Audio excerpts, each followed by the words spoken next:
پاکستان ترکیہ کی ہر ممکن مدد کرے گا۔ وزیر اعظم قبل ازیں لاہور میں وزیر اعظم نے کہا کہ پاکستان تباہ کن زلزلہ کے بعد بحالی کے اقدامات میں ترکیہ کی ہر ممکن مدد کرے گا۔ انہوں نے لوگوں پر زور دیا کہ وہ وزیر اعظم ریلیف فنڈ میں دل کھول کر عطیات دیں۔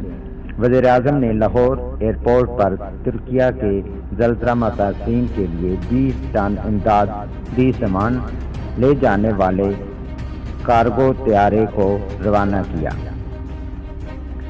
اس موقع پر صحافیوں سے گفتگو کرتے ہوئے وزیر اعظم نے کہا کہ پاکستان ترکیہ اور شام میں اپنے بہن بھائیوں کو فضائی، زمینی اور سمندری راستوں سے امداد فراہم کر رہا ہے۔